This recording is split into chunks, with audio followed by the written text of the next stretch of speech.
සිරස ලක්ෂපති වැඩසටහනට සහභාගී වූ ප්‍රශස්ත කවිශ්‍යාත් ශිෂ්‍යයා රුපියල් මිලියන 1 තාගය දිනා ගැනීමට සමත්ව තිබෙනවා. ඔහු කොළඹ ආනන්ද විද්‍යාලයේ ඉගෙනුම ලබන ශිෂ්‍යයෙක්.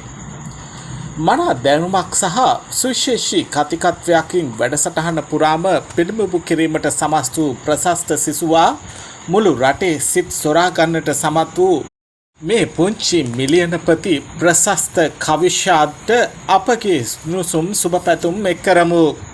ප්‍රශස්ත කවිශ්‍යාත් මේ දක්වා සිරසි ලක්ෂතිපති තරගයෙන් ජයගත් ලාභාලතබයා වන අතර ඔහු පිළිබඳව ප්‍රේක්ෂක අවධානය වැඩිපුර යොමු වූයේ ප්‍රශස්ත රුපියල් මිලියනයක් දිනාගත් නිසාම පමණක් නොවේ. වැඩසටහන පුරාවටම ප්‍රශස්ත කවිශ්‍යාත් දරුවා පෙන්වූ දැනුම් සම්භාරය චතුර කතිකත්වය පමණක් නොව ඔහුගේ ප්‍රියමනාප බවද මනාව කැපී පෙනුණා. ප්‍රශ්නවලට පිළිතුරු දීමේදී ඔහු පෙන් වූ බුහුටිකම් ඉතාම ආකර්ශනීය වුණා. එපමණක් නොව ඔහුගේ කුඩා හදවතින් ගලා ආකල්ප සිතුම් පැතුම් තුළ අපූර්වතම චමත්කාරයක් විටක ඇති වුණා. විටක ඒ සිතුවිලි තිතමනයක් නැති වැඩිහිටි හිත්වලට ආදර්ශයකි. මම හරිම ආසයි නිදහසට කුරුල්ලෙක් වගේ පියාඹන්න. ලෝකේ කවුරුත්ම දැකපු නැති දේවල් දකින්න. සොබා දහමත් එක්ක කතා කරන්න. වරක් ප්‍රශස්ත එසේ කීවා.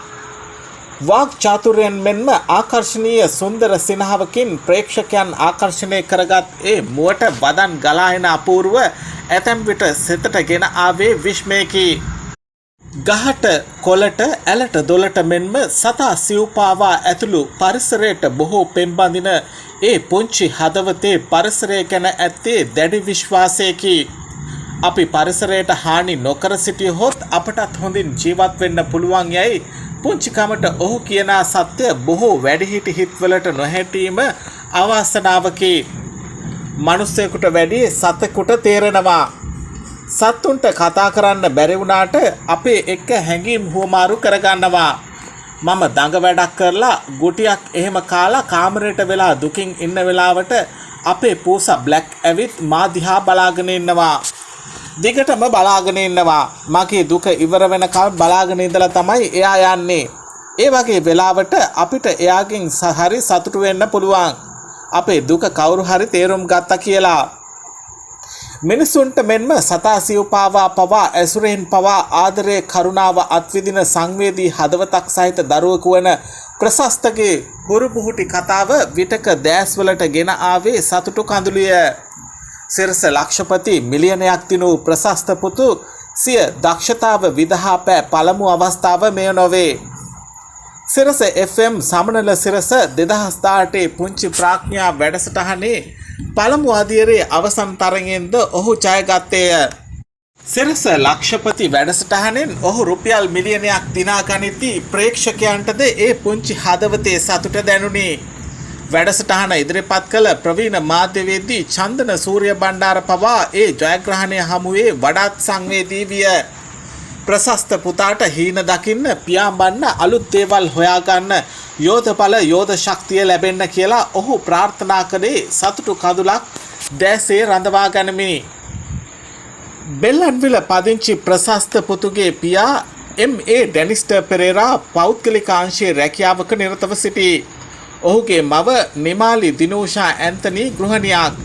ප්‍රශස්තගේ එකම සොහොයුරිය තස්වි කාවින්දි 17 හැවිරිදි ගල්කිස්ස බෞද්ධ බාලිකා විද්‍යාලයේ සිසුවියක වන ඇය මෙවර සාමාන්‍ය පෙළ විභාගයට පෙනී සිටියාය.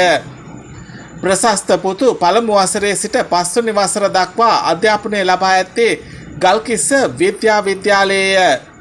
ඔහු කොළඹ ආනන්ද විදුහලට ඇතුළු වීමට වරම් ලැබුවේ 5 හපනෙක් ලෙසට ශිෂ්‍යත්ව විභාගයෙන් ලකුණු 185ක් ලබාගෙනය. පවුලෙන්ම ජයග්‍රහණයක් බඳු ප්‍රශස්තගේ ජයග්‍රහණය ගැන ඔහුගේ පියා කතා කළේ නිහතමානී ආඩම්බරයකිනි. ඒ ගැන සතුටුයි හිතුවේ නැහැ පුතා මෙච්චර දුරක් එයි කියලා. පුතාට මුලින්ම පළමු වසරට ඇතුළත් වෙන්න පාන්සලක් ලැබුණේ නැහැ. ඒ දවස්වල මම රැකියාව කළේ පිටරට. පුතාට පාසලක් නැතුව මාස 6ක්ම ගෙදර ඉන්න වුණා. පුංචි කාලේ ඉඳලම පුතා ඉගෙන ගන්න දක්ෂකම් පෙන්නුවා. ඒ වගේම කියවන්න පුදුම ආසාවක් තියෙන්නේ. සමහර වෙලාවට බාත්රූම් යන්නෙත් කියවන්න පොතක් අරගෙන. සමහර වෙලාවට අම්මා බනිනවා. ඒ වගේ වෙලාවට පුතා හංගගෙන පොතක් අරගෙන ගිහින් කියනවා. දවසක් එහෙම කියව හිටපු පොත ඇඳුම් එක්කම බේසමට වැටිලා. පුතාගේ අම්මා දන්නේ නැතුව ඒක වොෂින් මැෂින් එකට දාලා ඒ පොත ආයෙ කියවන්න බැරි තරමට විනාශ වෙලා තිබුණා. එයා ඒ ගැන දුකෙන් හිටියේ. ඒ පොත තමයි එදා චන්දන මහත්තයා පුතාට තෑගි කරේ. ඒ ගැන මටත් පුතාටත් පුදුමාකාර සතුටක් තියෙන්නේ. ඒ වගේම ගමනක් ගියත් ඒ හැම තැනින්ම කරුණු එකතු කරගන්න එක පුතාගේ විනෝදාංශයක්. කියවන්න කැමති දැනුම් පිපාසිත ප්‍රශස්තට සිරස ලක්ෂපතියේ දොරකඩ විවර වූ අවුරු ගැන ඔහු පැවසුවා. පුතාගේ සීයා අම්මගේ තාත්තා ගාමණී ඇන්තනි 75 හැවරදී. එයා තමයි පුතාව මේ වැඩසටහනට ඉදිරිපත් කරන්න කියලා කිව්වේ. ඒ වෙලාවේ පුතා බෑ කිව්වා. ටීවී එකට ගිහින් උත්තර දෙන්න බෑ කියලා. පුතා වැඩසටහනට මුහුණ දුන්න විදිහ ගැන වෙලාවකට මටත් පුදුම හිතුණා. පුතා දන්න සමහර දේවල් මමවත් දන්නේ නැහෙනේ කියලා මට හිතුණා. පිය සෙනෙහස එසේ දෝරේ ගලා යද්දී ප්‍රශස්ත පුතුගේ මව නිමාලිද පුතු ගැන කියන්නට තිබුණේ බොහෝ දේවල්. දුවයි පුතයි අතර වයස් පරතරය අවුරුදු 4යි. පුතා ලැබෙන්න ඉන්නකොට ස්කෑන් එකකින් අපි දැනගත්තා පුතෙක් තමයි ලැබෙන්නේ කියලා. පුතා ඉපදුනේ 2008 වසරේ පෙබරවාරි මාසයේ 16 වෙනිදා. උපන් නැකත අනුව ලැබුණු අකුරු වලට පුතාට නවම් ප්‍රශස්ත කාවිෂාද් කියලා නම තිබ්බේ. මමයි මහත්තයයි පුංචි කාලේ ඉඳලම පුතාට කාටවත් කරදරයක් නැති එයාගේ පාඩුවේ ඉන්න දරුවෙක් විදිහට තමයි හැසිරුනේ.